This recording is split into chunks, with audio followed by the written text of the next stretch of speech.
We know him as one of the great warriors of the Trojan War, the legendary ally of the Trojans that led his armies from far away in order to battle the Achaean invasion. But who was really Memnon, and what's the story behind the famed warrior king of Ethiopia? In this episode, we go through the life and legacy of the first African hero of the Greek mythology.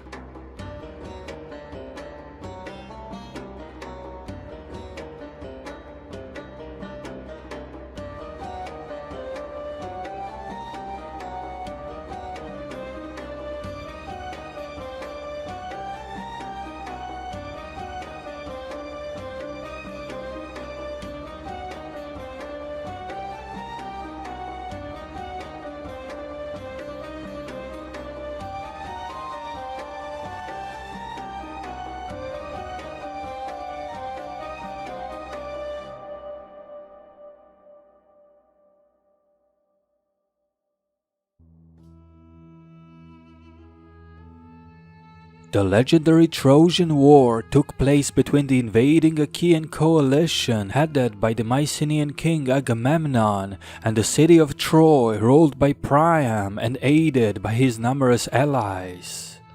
Among those allies was a contingent of warriors led by a king believed to have been from the land of Ethiopia. That king was Memnon. The land of Ethiopia first appears in the ancient Greek records towards the end of the Archaic period as a geographical term for a land located to the east of the river Nile towards the Red Sea and the Indian Ocean. Its inhabitants, the Ethiopians, were recorded even earlier, and considering their location being so far away from Greece, were even given somewhat of a legendary status by the earlier writers. Therefore, these early sources, such as Homer, lacking the geographical knowledge possessed by their successors, imagined the Ethiopians as far distant people living on both eastern and western extremities of the world. The land of Ethiopia, therefore, apparently located outside of the boundaries of the known world at the time, was originally ruled not by Memnon but by his older brother, Aethiopian. The two royal brothers were given a typical Greek mythological origin and a blood connection to the city of Troy, being sons of Tithonus, who himself was a son of the Trojan king Laomedon, an earlier ruler said to have been slain by Heracles during the generation before the Trojan War. It would be the same Heracles that would proceed to end the reign of Aethiopian in Ethiopia as well, as the two heroes clashed in the valley of Nile during one of Heracles' 12 labors. It is here that Aethiopian's brother, Memnon, steps in and becomes the new king of Ethiopia. Not much is known about Memnon's early reign, and the available sources are either vague or conflicting, but generally depicting Memnon as a great king, ruling over his far distant realm. When the Trojan War broke out, the Ethiopian king naturally sided with the Trojans and slowly began gathering his armies. As the kingdom was located so far away from both Greece and Asia Minor, it took Memnon considerable amount of time to muster his forces and come to an aid of his ally Priam. In fact, it would be only towards the end of the war that the Ethiopian contingents finally arrived to Troy, at a time when Priam and other leading Trojans began to question whether their ally would arrive at all. After the death of Hector by the hand of Achilles and the subsequent recovery of the Trojan prince's body by King Priam, the situation on the battlefield looked grim for the defenders of Ilion. With the greatest Achaean hero back among Agamemnon's ranks, Priam was desperate for reinforcements. The reinforcements at last arrived, numbering thousands and thousands of soldiers led by none other than Memnon of Ethiopia. Memnon had a huge banquet organized to his honor by the Trojan king. During the dinner, the delighted Priam went so far to declare that it is Memnon who will be the saviour of Ilion. Memnon, however, remained humble and collected, voicing his hopes that his strength will contribute to the Trojan effort, but also issuing a warning against any boasting at dinner before the imminent battle. As the day of the battle arrived, Memnon raised his numerous contingents and sallied out together with the Trojan army and the remaining allies.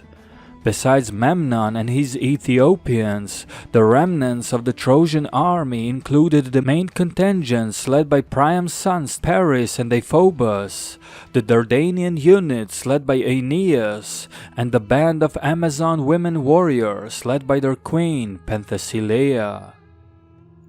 The Achaeans, on the other side, were led by the Mycenaean king Agamemnon, as well as the great number of heroes, including Achilles, Diomedes, Idomeneus, Menelaus, Ajax, and many others. As the two armies clashed, the impact of Memnon was immediately felt, as the Ethiopian contingent pushed through the Achaean wing and started inflicting heavy casualties. Among the fallen Greeks was Antilochos, the son of Ethiopian King and Agamemnon's chief advisor, Nestor. On the other side, however, the great Achilles was making his mark, slaying Penthesilea and destroying her Amazons in the process. It became clear to Memnon that his next foe would be the greatest among the Achaean warriors, none other than the mighty Achilles. The great battle between the two heroes ensured, and unlike many others before him, King Memnon stood his ground and fought Achilles toe to toe and blow for blow. The heroes were said to have been so evenly matched that even the gods themselves were unable to decide on the winner. Ultimately, it would be Zeus himself who would set up a scale and watch until it eventually tipped in one or another hero's favor. Although Memnon proved that his skill and courage were virtually equal to that of Achilles, it would still not be enough to emerge victorious, as it was Achilles who eventually gained the upper hand. As the Achaean champion ultimately prevailed, he stabbed Memnon through the heart with his spear, and the king of Ethiopians met his end.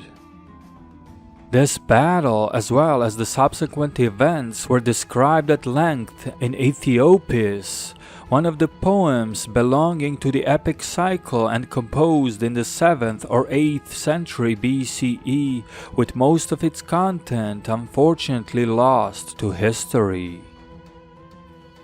Achilles himself would die in the same battle, being shot by the arrows of Paris, who would also find himself among the fallen, in a war that ultimately resulted in the costly Achaean victory and the total destruction of the city of Troy. The legacy of Memnon continued to live for many years, spreading from the Trojan battlefield across the known world. Many later Greek writers and travelers recorded and claimed numerous references to the Ethiopian hero, from the giant statue in Egypt all the way to the great city of Susa, which Herodotus once called the city of Memnon. The land of Ethiopia would likewise from then on remain famous, an unconquered country of many riches, where the gold was obtained in great plenty, and the men were taller, handsomer, and longer lived than anywhere else. Please consider subscribing and sharing the video, as this is a one-person production and it greatly helps the visibility of the channel. Special thanks to History with Sai, Nico, Panayotis Yiannopoulos, Fred Leckie, and Estate Care for their continuous support. If you wish to become a Patreon member, please click the link in the video description. This was 1xTV, and we'll see you again soon.